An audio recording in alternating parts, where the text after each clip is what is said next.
पिछले कुछ दिनों में सोशल मीडिया पर और कुछ न्यूज चैनल्स पर बहुत दर्दनाक दृश्य दिखने को मिले हैं।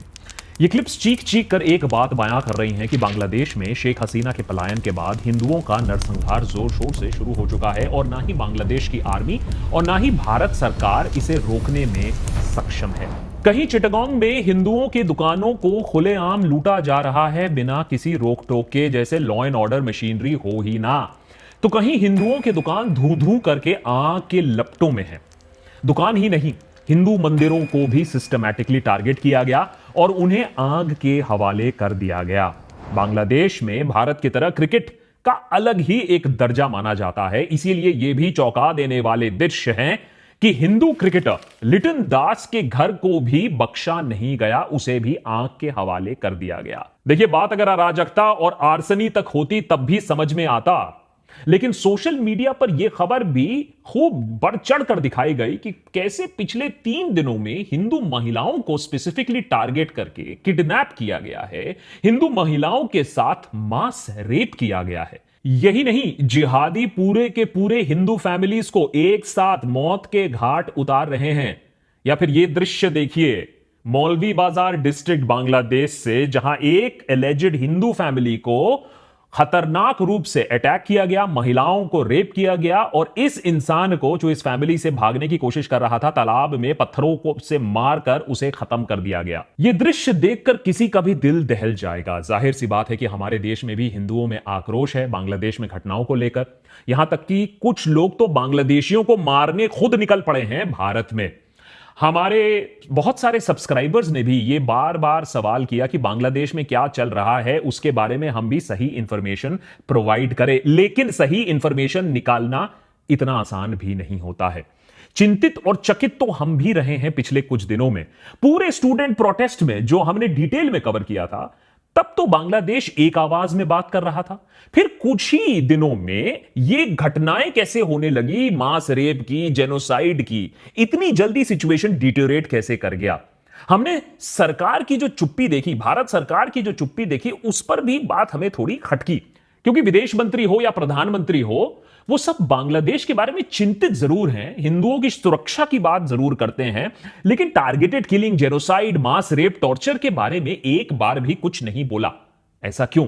हफ्तों से हमने बांग्लादेश में होने वाले स्टूडेंट प्रोटेस्ट को कवर किया और इंडियन और Bangladeshi main stream propaganda media को बाईपास करते हुए हमने स्टूडेंट्स, सिटीजन्स और वो जो जेन्युइन मीडिया है उस पर फोकस किया और सबसे एक्यूरेट और ऑथेंटिक एपिसोड्स हमने बनाए इस स्टूडेंट रेवोल्यूशन पर।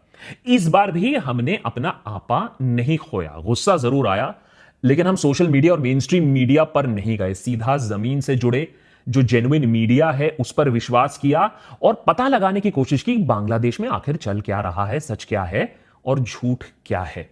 थोड़ा कॉम्प्लिकेटेड है, लेकिन आज के देशभक्त एपिसोड में कुछ अहम सवाल। क्या हिंदुओं का रेप और जेनोसाइड बांग्लादेश में हो रहा है, तो और अगर हां तो किस स्तर पर? क्या हिंदू और दूसरे अल्पसंख्यक समुदाय अपने आप को बांग्लादेश में फंसा हुआ महसूस कर रहे हैं? क्या स्टूडेंट मूवमेंट शेख हसीना के जाने के बाद बिल्कुल कोलैप्स कर चुका है? क्या जमात जैसे इस्लामिक पार्टीज ने वहां वर्चस्व बांग्लादेश में ऑलरेडी स्थापित कर लिया है? क्या बांग्लादेश की इंटरिम सरकार वहां किसी तरीके की स्थिरता ला पाएगी? कौन है ये प्रोफेसर मोहम्मद यूनिस, बांग्लादेश के नए इंटरिम लीडर? और इस बात के बीच इस सब के बीच में भारत सरकार का क्या रवैया रहा है और हम क्या कर सकते हैं वहां के हिंदू समाज को सुरक्षित रखने के लिए? आज के देशभक्त एपिसोड पर इन सारे सवालों का जवाब। 5 अगस्त को बांग्लादेश की प्राइम मिनिस्टर शेख हसीना ने आनंद फानंद में इस्तीफा दिया और देश छोड़कर भाग गईं। इस्तीफा क्यों दिया, पलायन क्यों किया, स्टूडेंट प्रोटेस्ट क्या थे, कोटा मूवमेंट क्या था, यह सब हम आपको डिटेल में पहले ही समझा चुके हैं। जब भी एक तानाशाह, बाय द वे, अपनी ही देश के नौजवानों के ऊपर शूट एंड साइट ऑर्डर जारी कर देती है, मानो कि उसकी उल्टी गिनती तो शुरू हो गई। शेख हसीना के पलायन के बाद पूरे बांग्लादेश में एक तरीके का जश्न का माहौल था, मगर इस खुशी के मंजर के साथ साथ बांग्लादेश में एक पावर वैक्यूम भी क्रिएट हो गया कुछ ही घंटों के अंदर। अब आप पूछोगे पावर वैक्यूम क्यों? क्योंकि 2008 से बांग्लादेश में शेख हसीना और उनकी आवामी लीग पावर में थी और काफी साल से शेख हसीना का एक तानाशाही रवैया था। पूरी पॉलिटिकल पावर, पूरी पुलिस फोर्स, प्रशासन, जुडिशरी सब हसीना के कंट्रोल में थी। ऑपोजिशन या तो जेल में थी या तो हाउस अरेस्ट थी और बांग्लादेश में एक वन पार्टी डेमोक्रेसी ही बन गई थी। इसीलिए 2 हफ्ते पहले तक भी बहुत सारे लोग यही मानते थे कि शेख हसीना इधर न उधर से इस मूवमेंट को कंट्रोल कर ही लेगी। लेकिन स्टूडेंट्स ने जब ढाका चलो करने का फैसला किया तब हसीना को भागना पड़ा और देखते ही देखते पूरा का पूरा पॉलिटिकल पावर स्ट्रक्चर बिखर गया।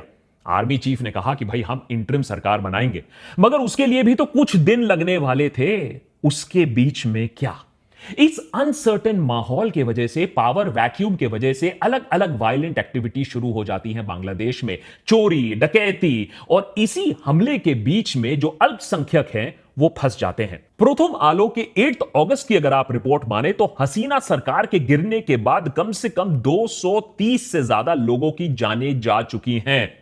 तो पहला सवाल, किसकी जानें गई और क्यों?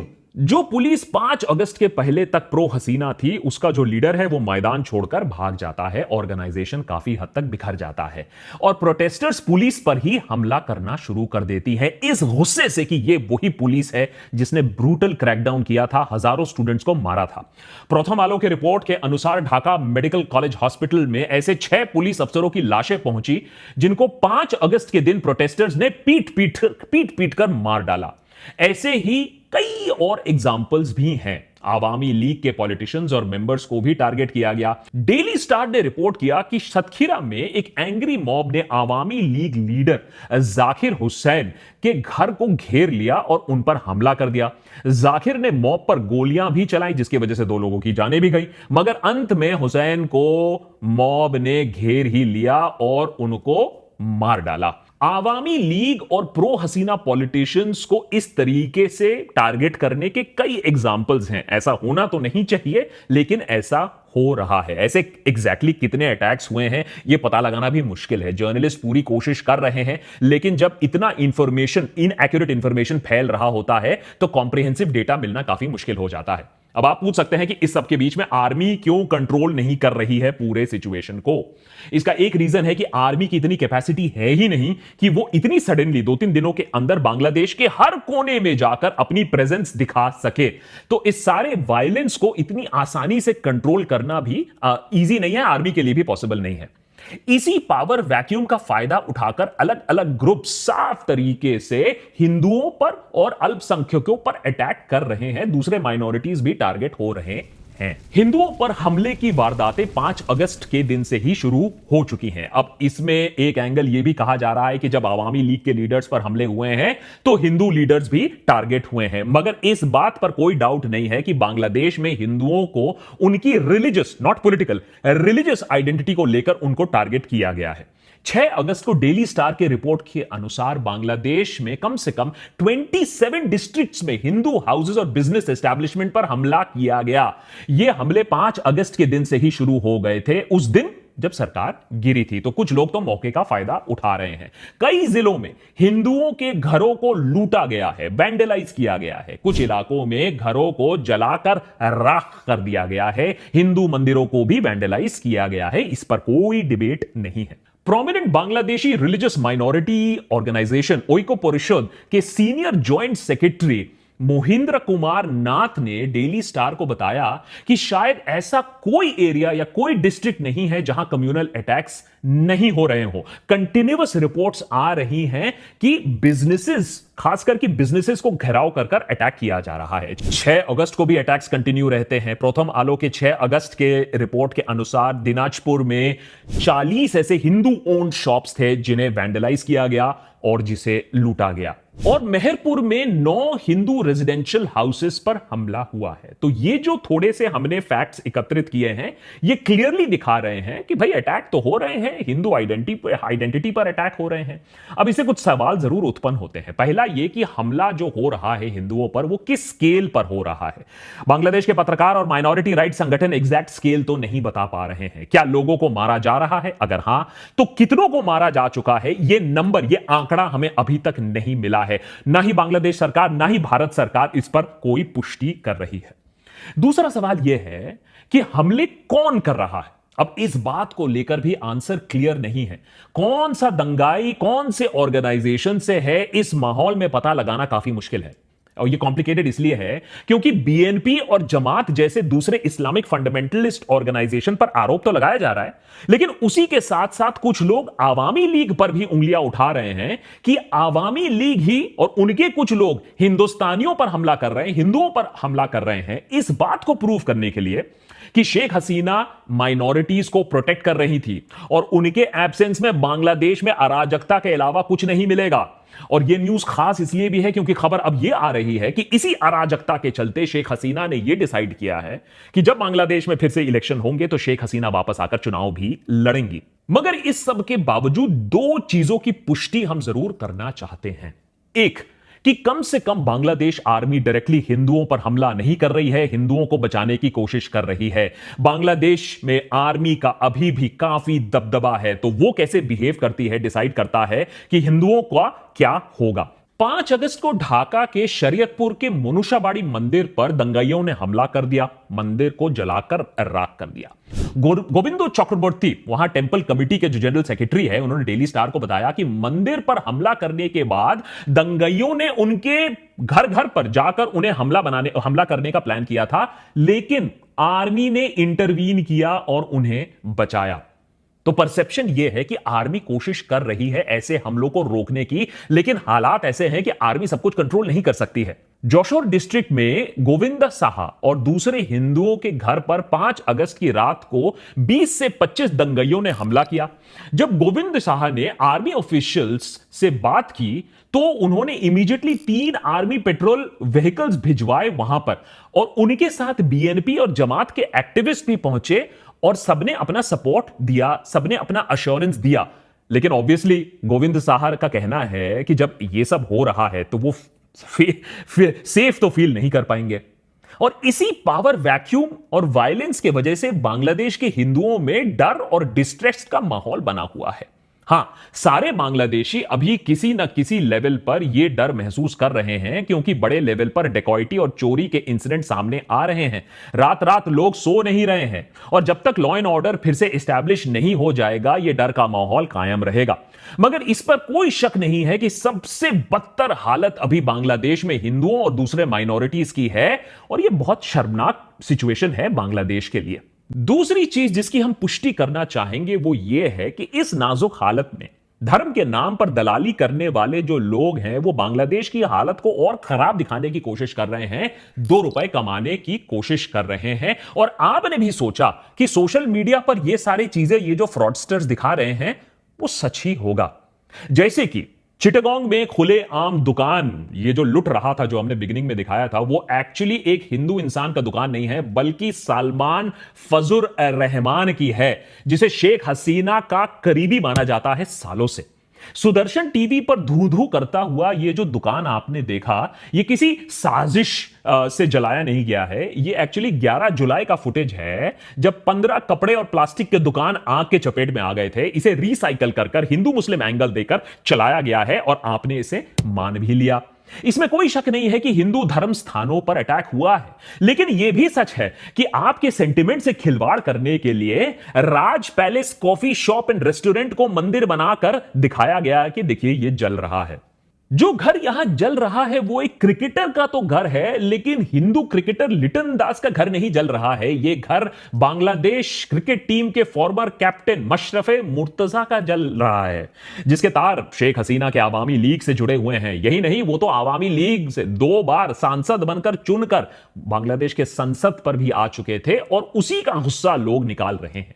इस तरीके से निकालना तो जरूर नहीं चाहिए, लेकिन यह एक हिंदू क्रिकेटर का घर नहीं जल रहा है। लेकिन सबसे घटिया और दर्दनाक फेक न्यूज जो फैलाया गया है वो हमारे देश से ही फैलाया गया है, जाने माने फेक न्यूज स्प्रेडर से फैलाया गया है जो धर्म के नाम पर धंधा करते हैं। जैसे ये वाली खबर, हिंदू महिला का जो अपहरण हो रहा है, यह अपहरण बांग्लादेश वायलेंस से कुछ लेना देना नहीं है। एक ड्रग एडिक्ट पति जो अपनी पति का अपहरण करवा रहा है उसके दृश्य हैं, और यह 6 महीने पुराना इंसिडेंट है। हिंदू महिलाओं का जो मास रेप का क्लिप है जो वायरल हुआ है वो और भी शर्मनाक है, क्योंकि गूगल रिवर्स सर्च से पता चलता है यह क्लिप 2021 का है, और उससे भी शर्म की बात है कि यह बेंगलुरु का क्लिप है।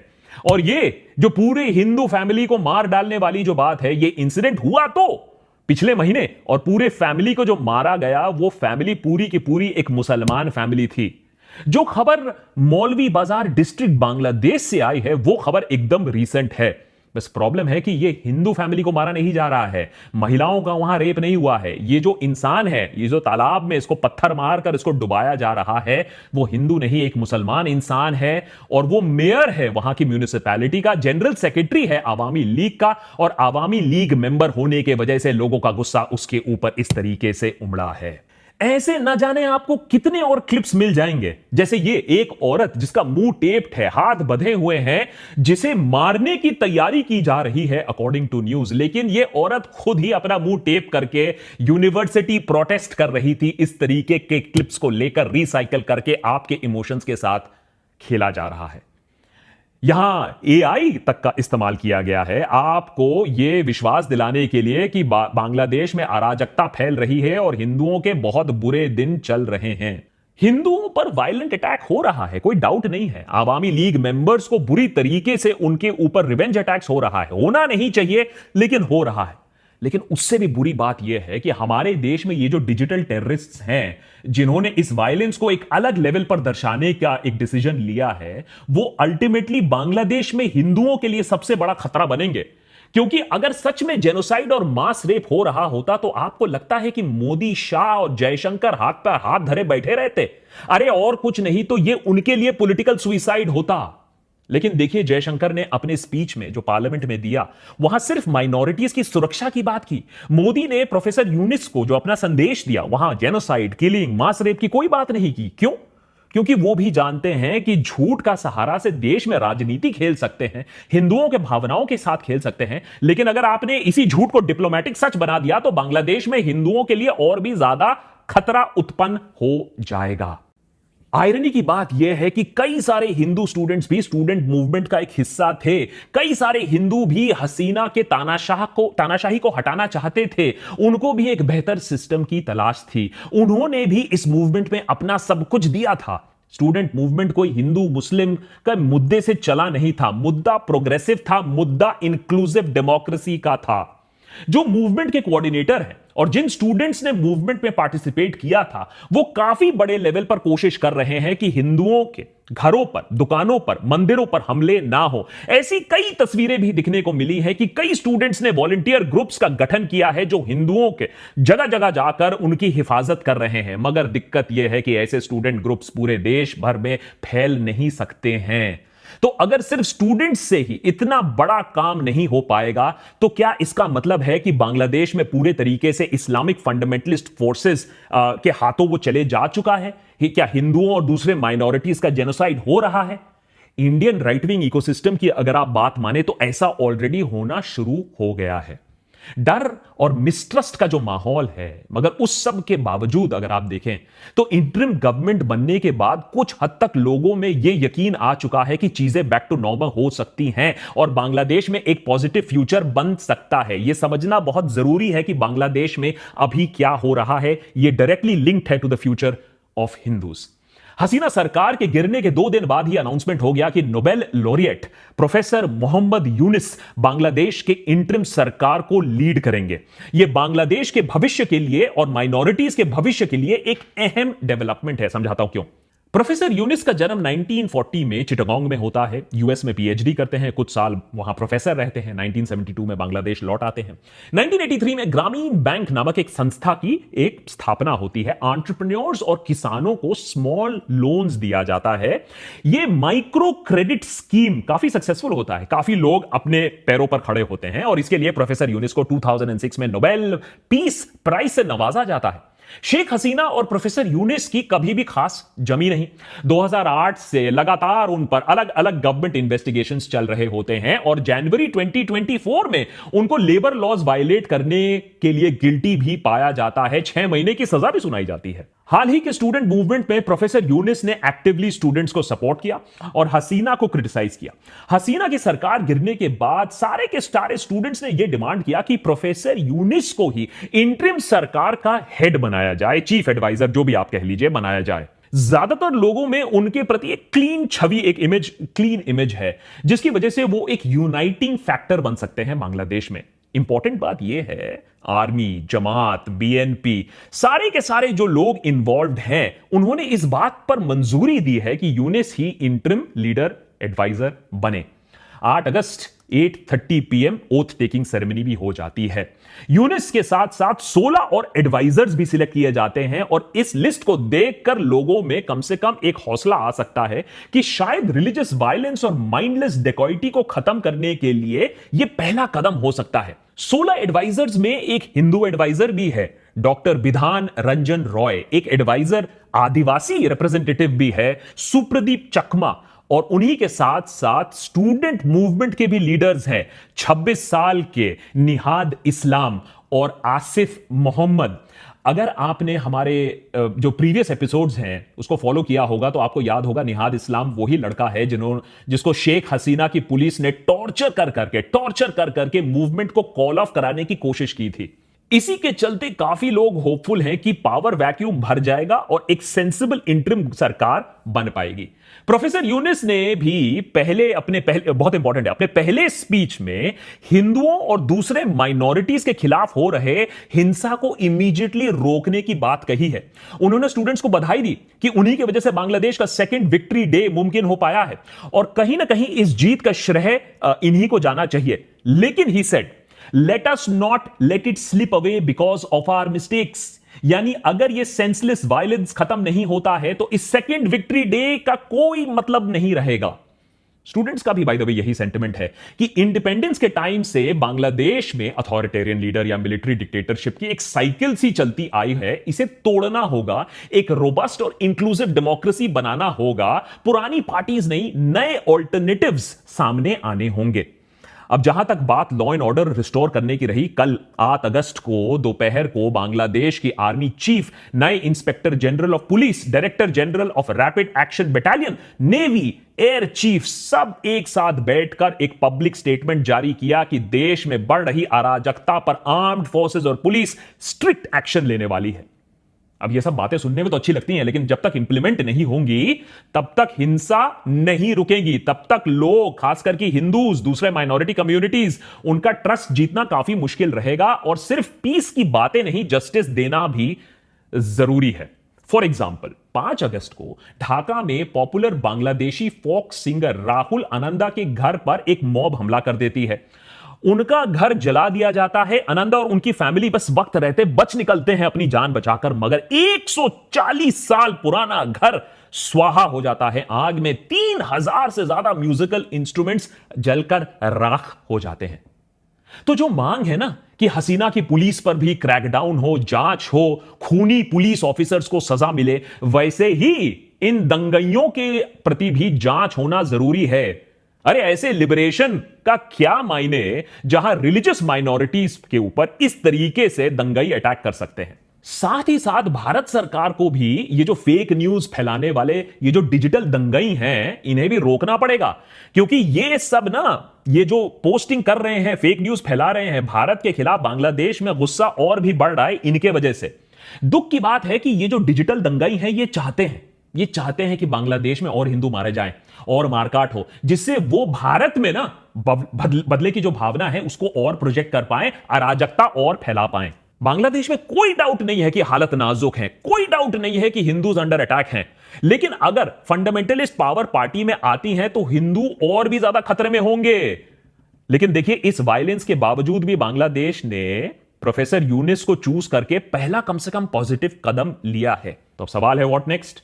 और इसी व्हाट नेक्स्ट में भारत सरकार को टेंटेटिवली अपना सपोर्ट तो देना पड़ेगा भाई। यह बात भुला के कि 15 साल से आप शेख हसीना सरकार को बिना सवाल सपोर्ट करते आए हो, और जाहिर है इसी बात की वजह से यह हसीना सरकार को सपोर्ट करने के चलते भारत सरकार के खिलाफ भी वहां डिस्ट्रस्ट है। लेकिन यह बदला जा सकता है अगर हम मैटर को सेंसिटिवली हैंडल करें। नए बांग्लादेश में अगर अपनी थोड़ी सी भी इंफ्लुएंस जमानी है तो नए सरकार के साथ हाथ तो मिलाना पड़ेगा। तो आसान तो नहीं है, खासकर कि जब हसीना अभी भी हमारे सरजमीन पर है। लेकिन आशा करता हूं कि हमारे देश के जो फॉरेन मिनिस्टर हैं वो इस बार बाजी कम से कम सही खेलेंगे और हमारे देश की सुरक्षा, हिंदुओं की सुरक्षा, उसको इंश्योर करेंगे। और हमारे दूसरे नेबर्स की तरह कम से कम बांग्लादेश पूरी तरीके से एंटी इंडिया नहीं बन जाएगा। और इस सब में आपकी भी एक बहुत अहम भूमिका है। जो फेक न्यूज फैलाया जा रहा है बांग्लादेश के बारे में, उसे मत बिलीव करिए। हमारे सरकार पर एम्फेसिस डालिए कि जो हिंदूज हैं, जो माइनॉरिटीज हैं बांग्लादेश में, उनके सेफ्टी के लिए सरकार पॉजिटिव कदम उठाए। लेकिन ये जो डिवीजन और बदले की भावना लेकर सोशल मीडिया पर जो दंगाई फैले हुए हैं, उनको भी काउंटर करने की जरूरत है।